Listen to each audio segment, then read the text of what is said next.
So hello and welcome to our Winter Quarter DRMA lecture. DRMA stands for the DeAndreis-Rosati Memorial Archives lecture, and sponsored by the Office of Mission and Values in collaboration with the library. We're fortunate today to have Dr. Kristine Gunnell with us. She has ventured eastward from Los Angeles, and I keep thinking of the profound piety and wisdom of the Daughters of Charity heading westward, especially last night in our blizzard. So maybe it was more to get out of the storm than it was for anything else. Dr. Gunnell's research assesses race, gender, and religion in the construction of urban spaces in the American West during the late 19th and early 20th centuries. More specifically, she analyzes the way that Roman Catholic sisters shaped and were shaped by California's nascent social welfare system through their interactions with immigrants, the local elite, and the state. Dr. Gunnell is currently a research scholar at UCLA. Her body of work contributes to scholars' efforts to understand the social and political implications of the multi-ethnic environment that characterized 19th century Los Angeles, as it asserts the pivotal role that religion and gender played in the development of the welfare state. Dr. Gunnell completed her Ph.D. at Claremont Graduate University in 2010. She specializes in women and gender in the American West. She also received an MA in history from the University of Michigan in 2001, and she did her undergraduate work at Brigham Young University in 1999. She has a number of publications, the most prominent of which is this flyer that I'm going to hand out. It's a publication by the Vincent Studies Institute titled Daughters of Charity, Women, Religious Mission, and Healthcare in Los Angeles, 1856 to 1927, which is available for sale. And here's information about that. I'm also going to hand out a copy if you want to, copies if you want to take a look at these.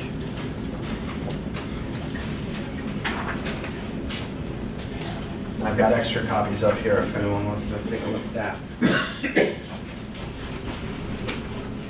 that. She has a number of other publications. Just to highlight a couple, another one is Women's Work, the Daughters of Charity Orphans Fairs and the Formation of the Los Angeles Community, 1858 to 1880. That was in the Southern California Quarterly. And an article in the Vincentian Heritage Journal titled Sisters and Smallpox, the Daughters of Charity as Advocates for the Sick Poor in 19th century Los Angeles. So it's a privilege to have Dr. Gunnell with us here, especially as we navigate this shifting landscape in healthcare with so much that's going on, especially with the Daughters of Charity in the West. So it's nice to have a sense of the rich heritage and innovation in the Daughters of Charity with regard to healthcare. So thanks for coming and welcome, Dr. Gunnell.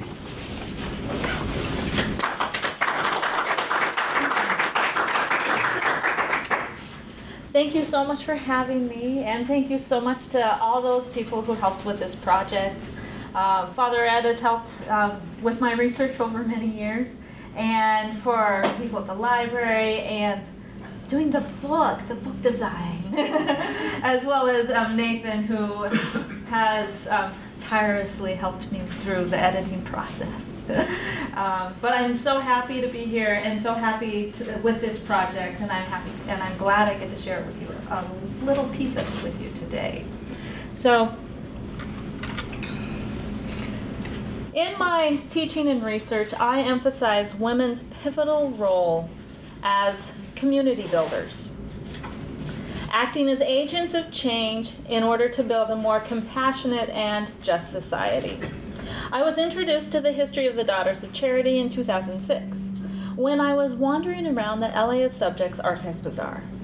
I ran across an exhibit from the St. Vincent Medical Center Historical Conservancy, and I was very much impressed by the Daughters' extensive involvement in Los Angeles. I later set up an appointment with Ken McGuire, who was the Conservancy's archivist at the time, and I learned more and more about the sisters' story. Through the Florence Kelly Project, which I worked on in graduate school, I grew to appreciate women's letters as forms of community expression, or self-expression, and community building. When I found out that the daughters had preserved many of the sisters' 19th century letters, I was hooked. Oh, I had to know more. And so I wanted to restore their voices and let the sisters speak for themselves as much as possible. So the more I learned, the more fascinated I became. And I wanted to study and share the history of these women who quietly went about the business of conducting their mission, improving the treatment of poor persons in Los Angeles, grounded in religious convictions that emphasize individual respect and human dignity. The Daughters of Charity extended assistance to those in need without regard to race or creed, easing, in part, the racial and class discrimination that dominated Los Angeles in the 19th and 20th centuries.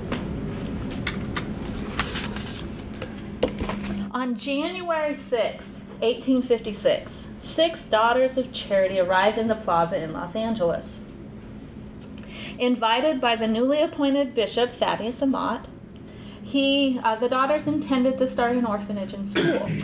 The group included 3 American women and 3 Spanish women. Initially, the Americans spoke no Spanish, and the Spaniards spoke little or no English. Nevertheless, the daughters went to work. They recruited benefactors that they built property. Not built property. You can't build property. Okay, so they raised funds to purchase property. They recruited students, and they developed a network of benefactors that crossed religious and cultural boundaries.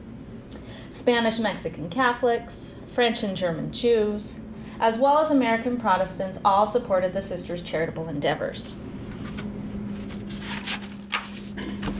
In the 1850s, Los Angeles amounted to not much more than a wild frontier town, even by California standards. Drought decimated the cattle industry in 1856, and its Spanish-Mexican residents struggled with the dislocation that accompanied the economic upheavals of the American conquest of California. All grappled with the violence and vice that pervaded the pueblo. Children needed education, orphans needed a home, and the sick needed nurses. The daughters began treating the sick poor at the orphanage and infirmary shortly after their arrival. And county officials quickly recognized the value of having a skilled nurse like Sister Ann Gillen in their city. The daughters could improve the treatment they could improve the region's medical services, boosting the city's economic prospects while also providing charitable care for its impoverished residents. In 1858, the Los Angeles County Board of Supervisors invited the Daughters of Charity to open a hospital, the first in the city. The board would pay for the maintenance of qualified charity patients, and the daughters had the opportunity to construct a physical and spiritual environment in which they could perform their principal and primary duty to care for the sick poor. Beginning in 1859, the board contracted with a pharmacist to supply medicine for the hospital. In 1864, it began to supply a salary for a physician to attend patients there. Partnering with the County Board of Supervisors made good sense for the Daughters of Charity. It provided them with more resources to devote to charity work than they otherwise would have had, thus being able to further their mission. The sisters owned and operated the facility, and but because the county supplied a majority of its funding, the daughters became involved in a political system where multiple interests competed for control of the hospital's affairs. For the next 2 decades, the sisters negotiated the economic and political realities of government-funded health care, striving to secure a space in which they could effectively accomplish their mission. In the 1880s, the daughters chose to enter the private medical marketplace by building a new hospital on Sunset Boulevard and Beaudry Avenue. While there, the daughters found they needed to navigate a new set of professional politics, balancing the demands of physicians and private patients with their continued efforts to provide support for the sick poor. Conditions may have changed, but the mission did not. And by the end of the century, opening a nursing school seemed to be the most sensible strategy for the Daughters of Charity to maintain the hospital's economic vitality, bolster its professional image, and sustain the Daughters' approach to patient care. So in May of 1858, the County Board of Supervisors rented a 4-room house for hospital purposes, and it was located north of the church. So unfortunately, the dilapidated conditions of the adobe, and there was no water on the property, they had to take it up from the river, that encouraged the sisters to move as quickly as possible. So in October, they bought the home of John and Mary Moran, which was located next to the orphanage. I love these Sanborn insurance maps. They have taught me so much about what is where and how to see things. And so the orphanage is here, and I think there's even a well and a chicken coop on the map, although you can't see it here. And the hospital was next door. So this is the site. That's the picture of the Moran Hospital, or the Moran House. Now, even though the county paid the hospital's initial startup costs, the daughters owned the institution by the end of the year. They owned the property, they were managing it. And they incorporated the hospital as the Los Angeles Infirmary in 1869. And to ensure they retained control of the institution and its policies, all members of the corporate board were Daughters of Charity. Now, at the Los Angeles Infirmary, the daughters acted as hospital owners, administrators, and nurses. The sister servant, Mary Scholastica Logsdon, she was the primary administrator. She negotiated the county contracts and negotiated the terms under which the sisters would labor. She assigned Sister Ann Gillen to manage the hospital. Sister Ann had served at Mount Hope in 1849, which was the community's general hospital and insane asylum outside of Baltimore. And while there, Sister Ann and her associates learned the sisters' holistic approach to nursing, okay, which balanced the spiritual and the physical.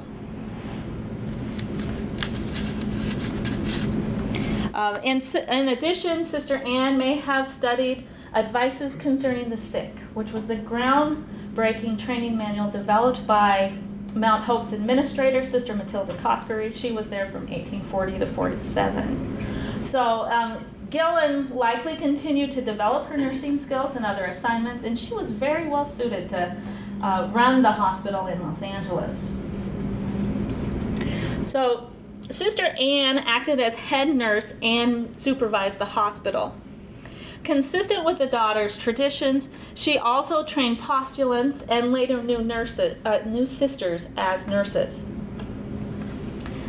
Because of the expense of the journey and the impending Civil War, the provincial director had authorized Sister Scholastica to open a seminary to train young women who wished to join the community. Recruits likely spent some time at both the hospital and the orphanage, learning the skills which were required to be a Daughter of Charity. For those who showed an aptitude for nursing, Sister Ann would have mentored them, sharing her knowledge and teaching as she had been taught. Some of these sisters, such as Mary Stella Boyle and Robertine McKinnon, worked side by side with Sister Anne for many years. Throughout the late 19th century, the Daughters of Charity faced significant challenges to their authority and autonomy in managing the hospital's affairs. Because they worked in collaboration with the county, they were not the only decision makers in the institution. Physicians and county officials also had vested interest in the hospital, and all had to work within the legal context set by state regulations. The political dynamics of public-private partnerships pressed the daughters to regularly negotiate and renegotiate in order to make conditions. They negotiated and renegotiated with other interested parties in order to maintain the vitality of their hospital without compromising its mission to those in poverty. Even though they were required to implement state and county regulations, the daughters sought to construct conditions that would reflect the values of their community, the value of compassionate care. Nurses and administrators also needed to be able to work with physicians, who were neither hospital employees nor subject to the sisters' rules. Because scientific medicine took hold at the end of the 19th century, doctors started exerting their cultural and economic authority to secure more influence in hospital affairs. And this situation could easily set doctors, nurses, and administrators at odds unless cooperative relationships were consistently cultivated. The Los Angeles Infirmary reflects developments that affected the hospital industry as a whole, but I believe it's productive to look at how one institution managed these tensions, adjusting to changing conditions as needed. As owners and operators, the daughters needed to pay attention to finances, securing appropriations, making sure they had adequate supplies, maintaining the facilities, and all the other things that go with actually maintaining a hospital. They consistently faced challenges, economic challenges that made it difficult for them to effectively minister to patients. Board and nursing costs doubled in the first 2 years the hospital was open. And while increased access and improved quality of care likely explained the change, the County Board of Supervisors scrambled. They were left scrambling to cover the hospital's expenses. They raised taxes. They raised them like 5 times. And also they put the sisters on a contract system in 1861. So the Daughters of Charity were not asked to, instead of billing for the actual cost of care, the daughters were now asked to calculate an average cost per patient per day. Now, the sisters, I haven't found any proof that the sisters took a salary, so I would expect that the rate included housing, bedding, maintaining supplies, and maintaining the facilities. By the end of the decade, skyrocketing costs from increased migration and the 1869 smallpox epidemic further pushed the supervisors to place more pressure on the sisters to reduce their costs. Cognizant of the county's financial situation, the Sister Scholastica agreed to reduce their rate from $1 to 75 cents per patient per day. Now, she did this so they could maintain their services. But by accepting reduced pay, it made it more and more difficult for them to cover their expenses. And in the long run, because the funds were never restored, it increasingly opened up the sisters to charges of inadequate care. Now, assumptions about gender, subservience, and lack of professional status also complicated the sisters' ability to conduct their mission. Both the sisters and physicians had to negotiate with the Board of Supervisors to manage funds designated for the hospital. But the sisters were not always on an equal footing with doctors in the 1870s. while the board pressured sisters to accept fee reductions, it raised physicians' salaries in 1874 and 1876. Now, there are reasons for this, and I'm happy to explain them if anybody has some questions. But the supervisors also ordered the daughters to submit monthly bills to the board in order to more closely manage costs in 1874. With very few exceptions, the county had paid its contracts quarterly since 1860. The hospital, the pharmacy, the physician, even the printer.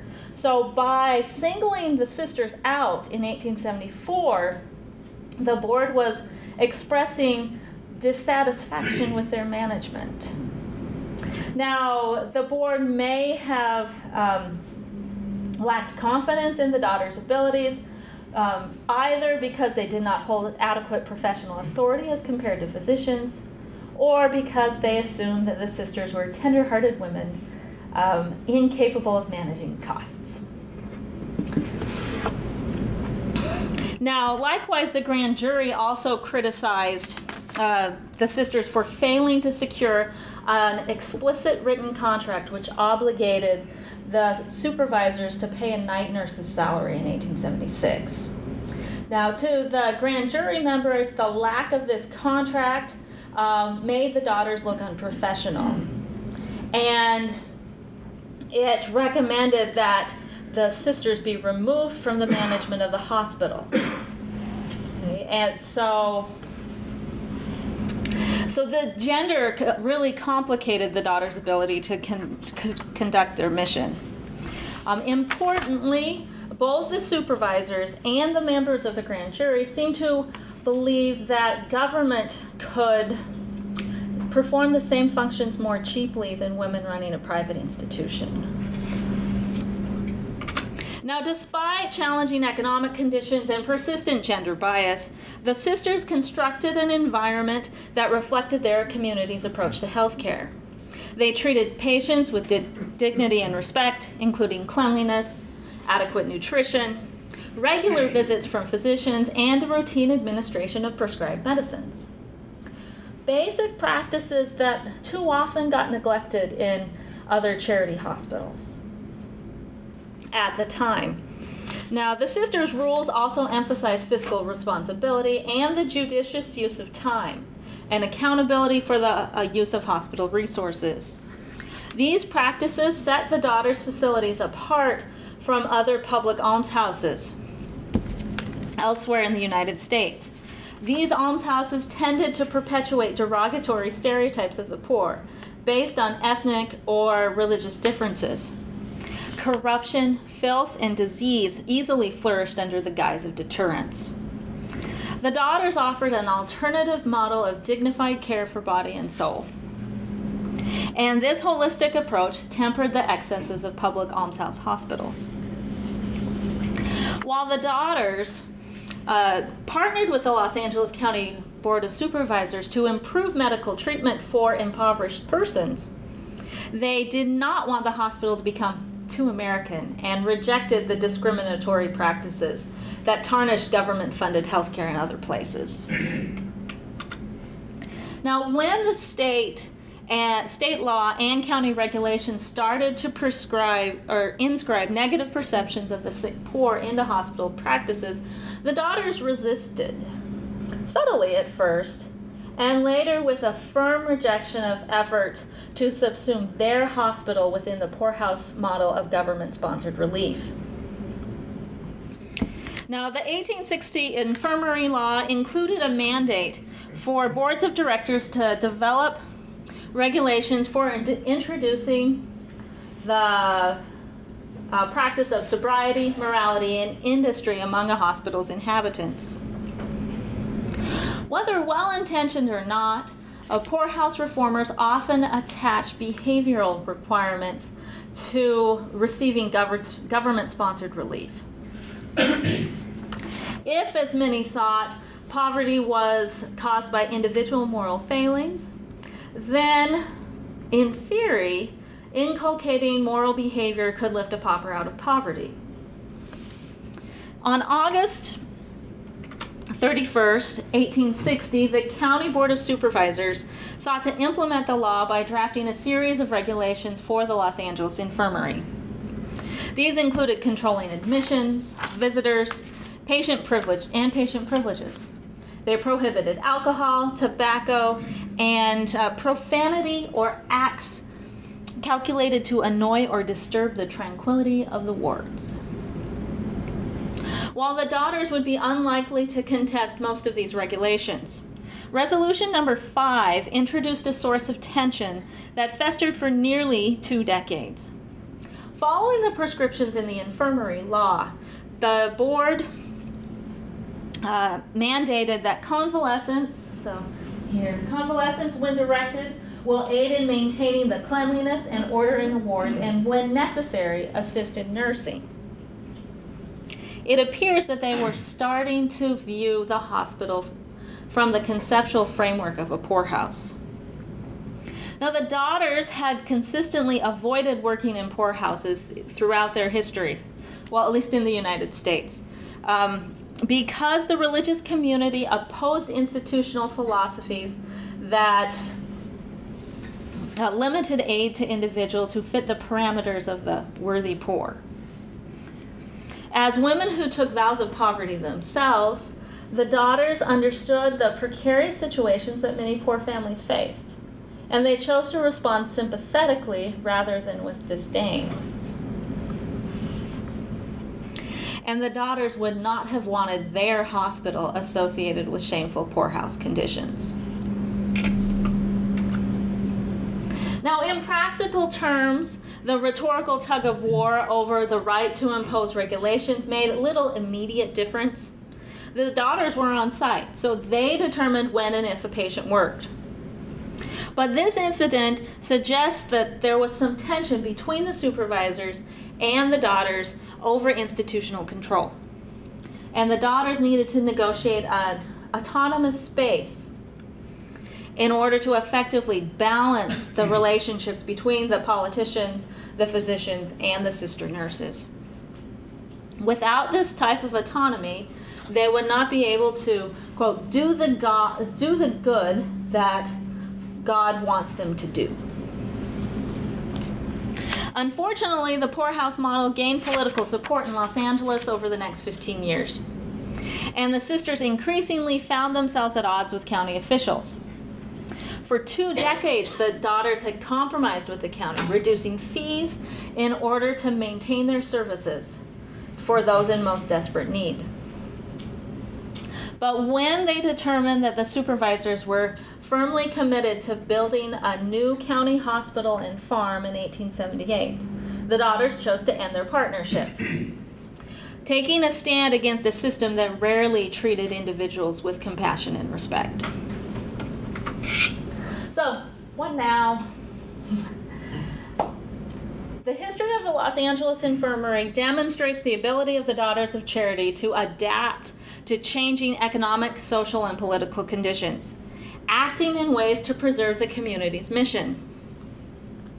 Sister Anne Gillen's letters have unfortunately not survived, and so it's impossible for us to know precisely how the sisters serving at the hospital at the time felt about the break with the county. But financially, losing the county contract was disastrous. The daughters had to scale back their services, admitting only 107 patients in 1879, 18% of the numbers they had 3 years before. Receipts also dropped. Oh, you can't see it there, but they dropped from 20,000 to 7,500 within, 4 years. So by the end of 1883, provincial leaders had reassigned all 9 sisters who had served on the hospital's corporate board in 1878, including Gillen. Sister Emily Conway took over as president of the hospital corporation in early 1882, and ascertaining that the city's rapid growth would mean a continued need for their services, the daughters chose to reinvest in Los Angeles, building a new hospital which rivaled County Hospital in its size and medical facilities. By building a new facility, the Daughters of Charity sought to maintain their historic position in and their continued relevance to the medical community in Los Angeles. To do so, they adopted many of the strategies that the Daughters use in other hospitals elsewhere in the United States. They constructed a state-of-the-art facility to attract private patients and used the fees that these patients generated to subsidize the cost of charity work. And by building a large facility that included an operating room, the Daughters declared their acceptance of new medical techniques and sought to counter the, quote, backwards image that so often accompanied these women in their blue habits and white cornets. In addition, the Daughters sought to blend their the best of their traditional practices while adapting to new conditions and circumstances. The Daughters opened their hospital to any reputable physician who wanted to treat private patients at the facility. And they did not affiliate with a medical school, primarily because of the conditions in Los Angeles. Los Angeles only had one medical school. It was associated with the University of Southern California, whose faculty members treated patients at County Hospital. So that was not an option for the Daughters of Charity. So instead, they opened their doors to the growing numbers of surgeons who needed hospital access. In addition, the Daughters opened their doors to patients irrespective of creed or nationality. And the author of the 1886 City Directory said that there was no difference in the treatment nor in the charges for Jew or Gentile, Catholic or Protestant. So although this transition was not easy, nor was success guaranteed, the Daughters of Charity managed to adapt to changing circumstances and maintain the vitality of Sisters Hospital. Embracing the professionalization of nursing proved to be the most cogent strategy to maintain the community's autonomy in the early 20th century. For generations, the Daughters had developed mentorship programs and apprenticeship programs that had produced highly skilled nurses. But as scientific medicine took hold at the end of the 19th century, secular nursing reformers downplayed the contributions of Catholic sisters to nursing as a profession. Reformers sought to distinguish nurses both from patients and from domestic staff by imparting scientific knowledge, routinizing medical procedures, and inculcating strict standards of moral behavior. In an effort to secure legitimacy for their field, nursing leaders aligned themselves with scientific medicine after the Civil War, conceding physicians' dominance in a clinical setting in exchange for their support for nursing as a profession. Now, in contrast, the Daughters' traditions emphasized cooperative relationships, not hierarchical relationships between doctors and nurses. Martha Lipster and Sister Betty Ann McNeil maintained that the sister nurses exercised a great deal of autonomy in ministering to the needs of patients in the 19th century, acting in concert with the advice and suggestions of physicians. So they also, quote, exercised their own judgment to intervene on behalf of patients if needed. Yet by 1892, provincial leaders recognized the wisdom in expanding the sister nurses' scientific training and in founding nursing schools for laywomen. By 1910, the Daughters ran 27 nursing schools in the United States, including one in Los Angeles. Now, nursing schools served to meet the needs of the community at the time. As owners and administrators, the Daughters needed students to increase the hospital's labor force. Private patients demanded more attention than charity patients. And as hospitals became more reliant on paying patients, administrators realized they would need to expand their nursing staffs in order to meet patient expectations.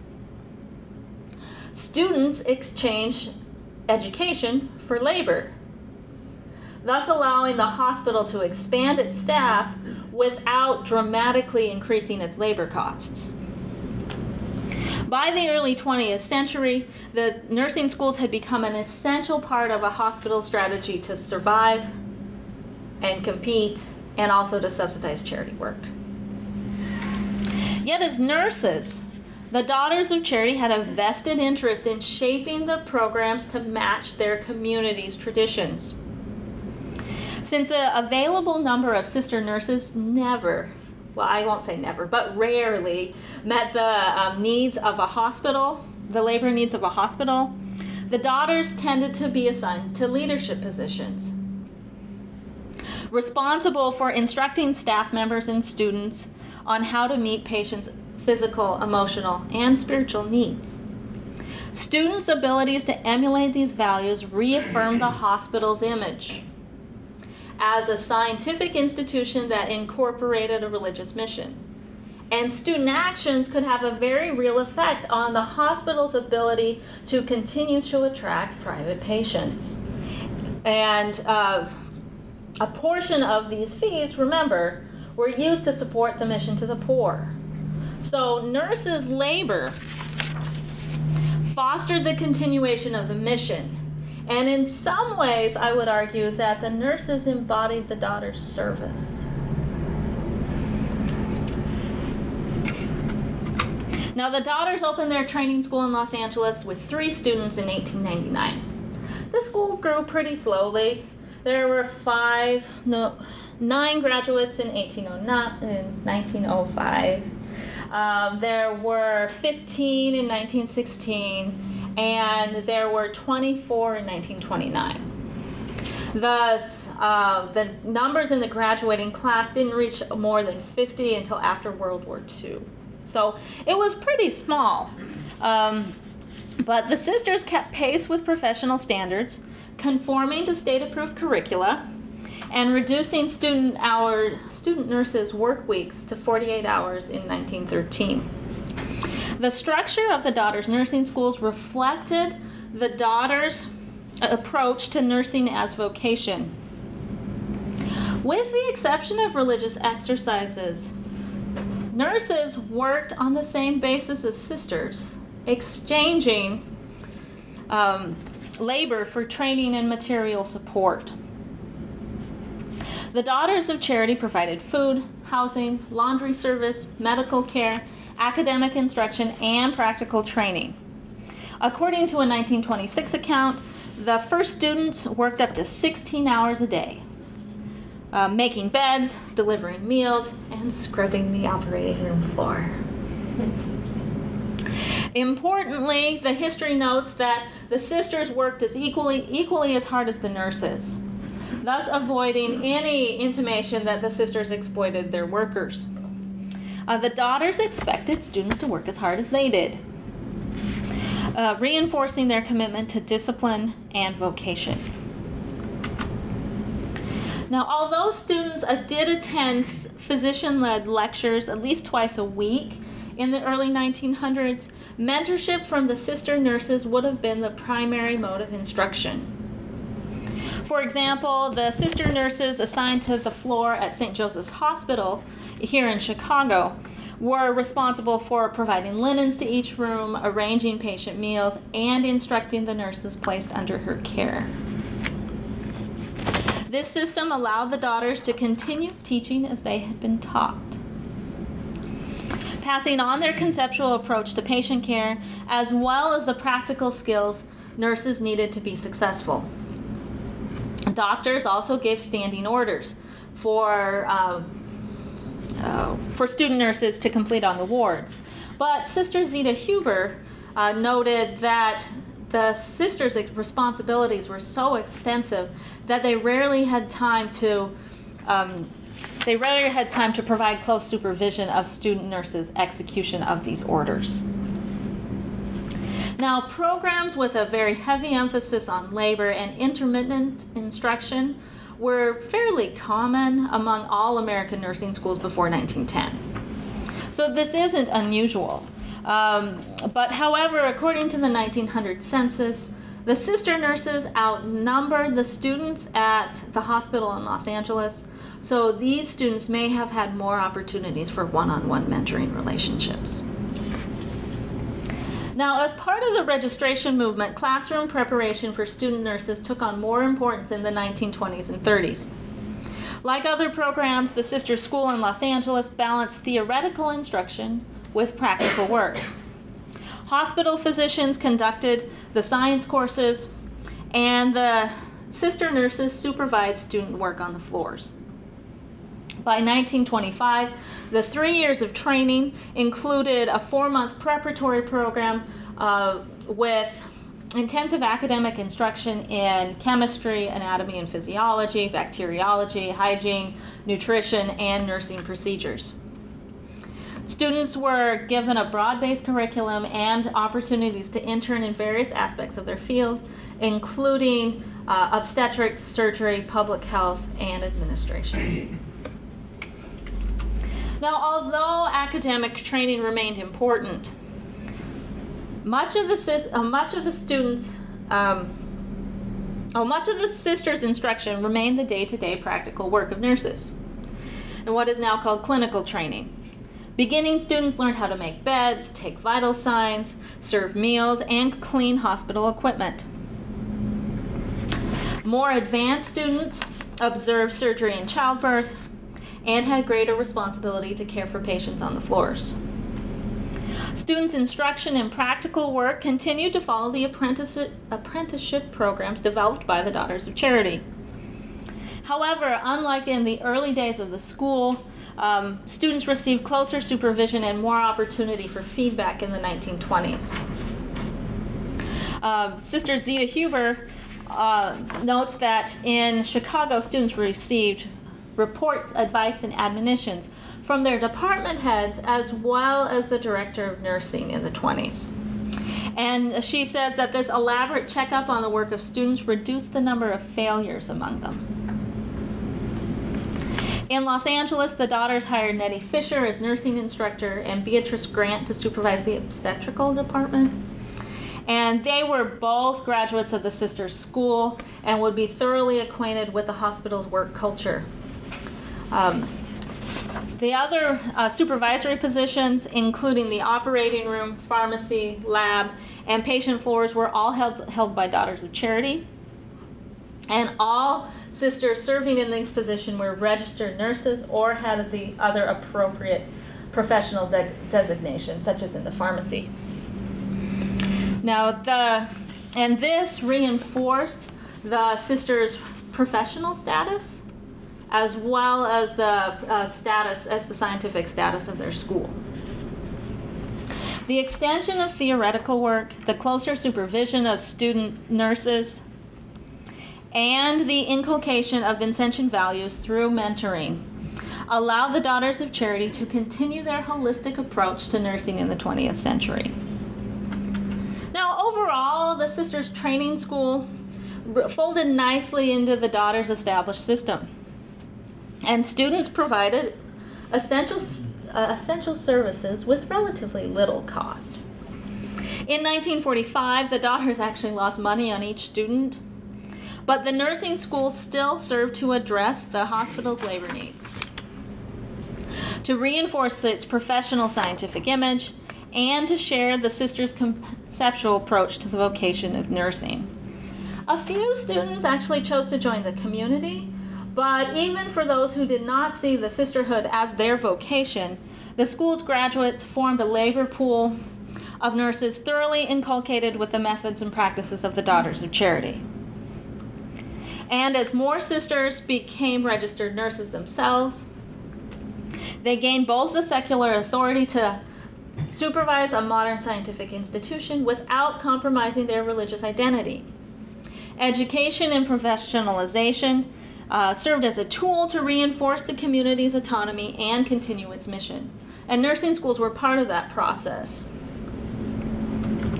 So in summary, in conclusion, the daughters worked as hospital administrators, owners, and nurses. And because of this, they were able to negotiate the political and economic realities of government-funded healthcare in the early years, and then also negotiate the professional politics, or the emerging professional politics, at the end of the 19th century and early 20th century. And they did this all while continuing to provide a significant amount of charitable care.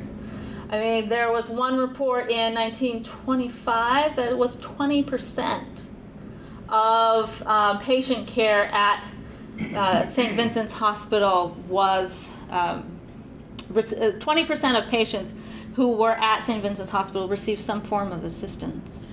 I mean, that's a significant amount. Now, the history of the Daughters of Charity in Los Angeles is a story of women overcoming obstacles and adapting to an urbanizing Western environment. They managed the challenges posed by changing economic conditions and industry expectations, while continuing their advocacy efforts to improve the treatment of impoverished persons. That legacy continues as the Daughters continue to operate St. Vincent Medical Center 150 years later. And whatever changes the future brings, the Daughters will continuing to adapt while remaining true to their mission. All right, thank you.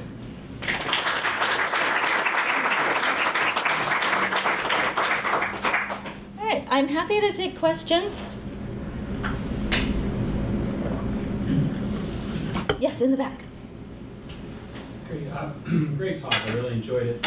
In those early days where there's tension between the county board and the daughters running the hospital, do you know much about the religious affiliation of the county board members? If there was any... There was some shifts over time. Yeah. After 1868, there was a big wave of migration in Los Angeles, and there were a lot more Protestants coming in. So all the new farmers and the business owners, a lot of them were Protestant, and they wanted to be involved in county politics. So the numbers of Catholics were actually reduced. In the early days, the Daughters had done very well at incorporating politicians and their wives, in particular, to the sisters' charitable efforts at the orphans fairs. So the hospital and orphanage were seen as one unit a little bit more. So there was outside cooperation from their wives that I think there was some crossover there. But by the time you get to the 1870s, that wasn't happening anymore. Dr. Griffin's wife was still supportive of the Daughters, but everyone else wasn't. And also the county got larger, and well, representatives on the board of supervisors started being from outlying areas, so their wives wouldn't have participated anyway because they were too far away. So I think that does play a role, but there was no overt anti-Catholicism in Los Angeles until like the 1890s. So it's not an anti-Catholic move. It's just the connections weren't as close as they could have been. So here, and then Sister Vivian. I don't know if you want to go back to the slide, but the thing that seemed remarkable to me in 1882, when they just established that the slide that had a little bit of the budget. Oh, the budget on it? Okay. It looked to me that there was a significant decrease in their income. Oh, no, it came up, okay. But they balanced their books. Yeah. I mean, that's like, what a concept, right? But I mean, that to me speaks as a symbol of how well they've done. Yeah, so it was well managed. Right. You know, they didn't spend more than they had, and that's really important. So even here, yeah, balance 100. They only had $100, but they had extra. So, Sister Vivian. Yes, thank you, Kristine, for all this detailed research and clear presentation. I'm wondering, when did the Los Angeles Infirmary, which also appeared as Los Angeles Infirmary Sisters Hospital, become in name St. Vincent Hospital? 1918.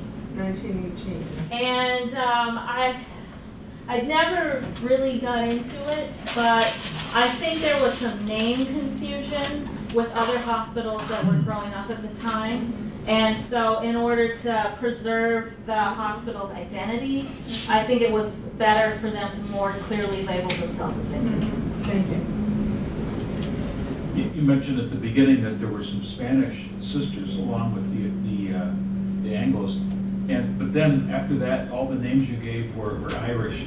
So I'm wondering what happened, and did they broaden their the vocations to include other sisters? Well, I think it reflects the time period, basically. In the early years, so we had those first 3 Spanish sisters. The sisters who came out of the seminary in Los Angeles, most of them had Hispanic backgrounds. And there were even 2 sisters on the corporate board in 1875 who were exiled from Mexico.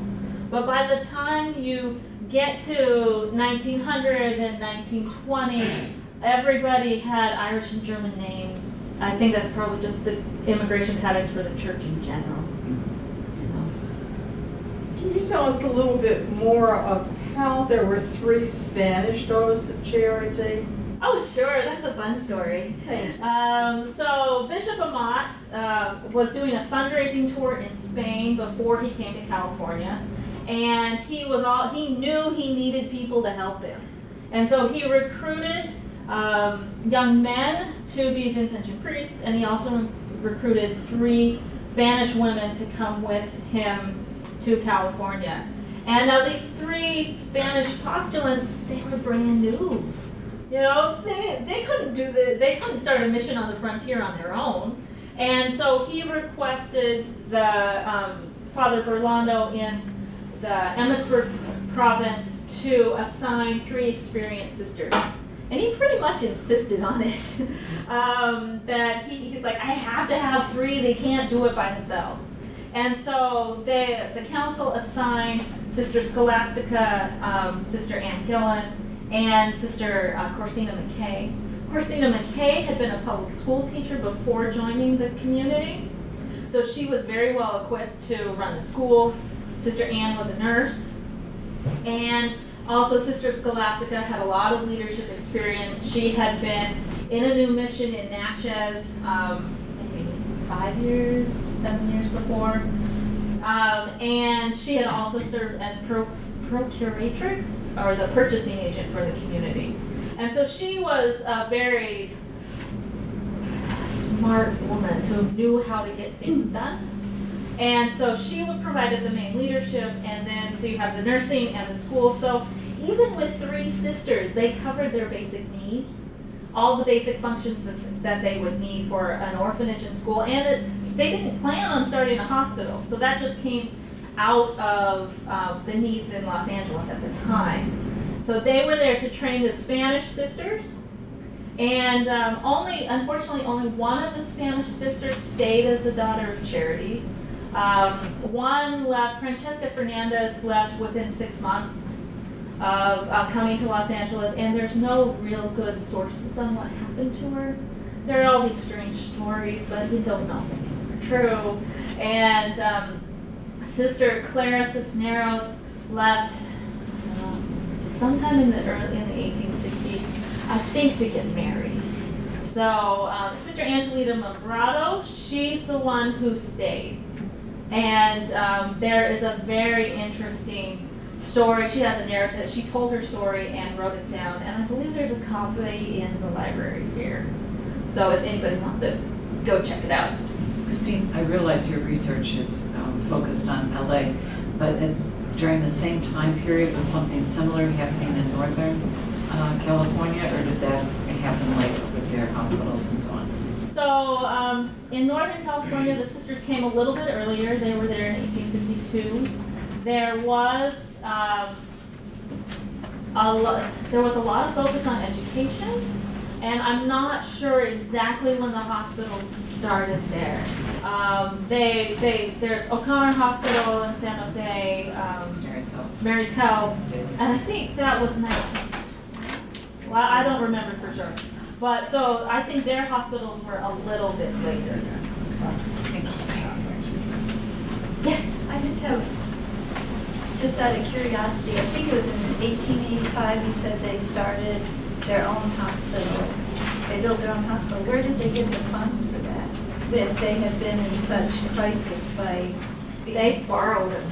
They borrowed. They borrowed them. So, and that shows the good faith of the bankers in the community who had worked with them for so long that they were able to borrow enough money to do this. The land cost them $10,000, and to get all the furnishings, the land and the furnishings, they were in debt up to their ears. But they took the risk and they believed they could do it. I mean, to build such a large hospital, 100 patients, a 100-bed hospital, that was a huge undertaking. The hospital also had a dairy on it. They raised cattle. They had a vegetable garden, and they raised chickens in order to provide some of the foodstuffs for the hospital.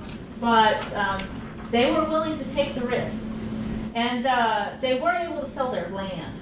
So the land that the previous hospital was sitting on, that provided a lot of their funding. So there was a land boom in California, in Los Angeles in 1880, and the prices on the land skyrocketed. They were across the street from the railroad depot, which is no good for a hospital. But they were able to sell their land, and that paid some of their costs, but the rest of it they had to borrow. There's so much talk about healthcare insurance these days, and I thought one of the more interesting stories in the book is, if you could talk more about it, was one of the solutions they found for raising funds was contracting with the railroads and the maritime industry. Yeah, so railroads pioneered third-party insurance in this country. And so they gave, for 50 cents a month, all railroad employees, unless you were Chinese, they gave you hospital care, access to physicians, and so because the railroads were working all over California, not everybody could go to their hospital in Sacramento or in San Francisco. So what the railroad did is they contracted with local hospitals to provide care. And so the sisters tapped into this. There were 300 railroad employees who lived within probably a mile of the Los Angeles Infirmary. And so this was a ready source of a patient population who needed care. Railroading is dangerous work. But they provided care not only for injuries, but also for colds and other diseases that you get. I want to say typhoid, but that's a contagious disease, and I'm trying to remember if they treated that. So they were able to provide that. They also took the the Seamen's Act. So Congress passed an act that provided a Seamen's Insurance Fund in 1798, and the daughters were able to tap into this as well.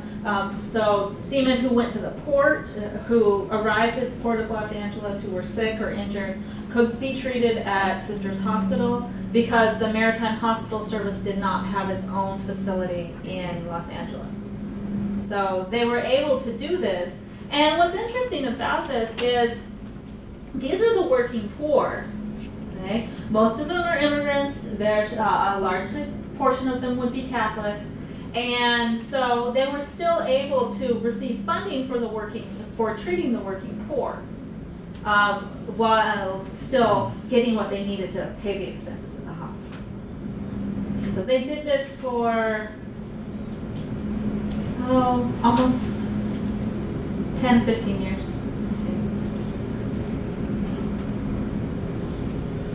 Yes, I'm curious about the letters, because you said that's what initially got you really interested. And so I'm wondering how you used the letters in your research, if it was a way to just start asking questions, or if you tried to sort of see what was reflected in the letters that you found in other sources, or what that process was for you. So I went to the letters first. The provincial archivist in Los Altos, she had transcribed the letters from Los Angeles and from Santa Barbara. And so I looked at them to see what they were doing at the time. what was going on. They functioned as as reports largely. A lot of them focused on property issues, and there were a lot of property issues to be discussed that didn't get in the book. But it's good to see how they were interacting with the community. One thing with Sister Scholastica is that I tried to measure how she reacted to such a foreign environment. I mean, she was from Maryland. It was a slave state. Many other migrants who came to California were shocked at people of color having so much power in the community. I mean, Pio Pico was very dark-skinned, and he was governor. He was the last governor of California. So a lot of American white migrants were disconcerted, to say the least, about such a foreign environment in California. And I was able to look and compare what she wrote to what other American travelers wrote. And her letters, her initial response was one of concern, but not really intolerance. And she started to, as she got to know the people better, any comments about the ignorance or indolence in the town were completely gone. So she was able to form cooperative relationships with the members of the community, and that really reinforced my my feeling that the sisters did extend assistance without regard to race or creed, both through their benefactor relationships as well as the patient population. So you have Mexicans. You couldn't identify the Native Americans, but there were Chinese, somebody from India. There was quite a mix within the patient population. So with the letters and then the hospital records, that was what I used to do with Kristine, did establishing a formation program for postulants and seminary sisters really make a difference to augmenting the availability of sister personnel as daughters of charity, or did it kind of fizzle out after a number of years? So the formation program was active, the seminary was active between 1860 and 69 until the railroad came in.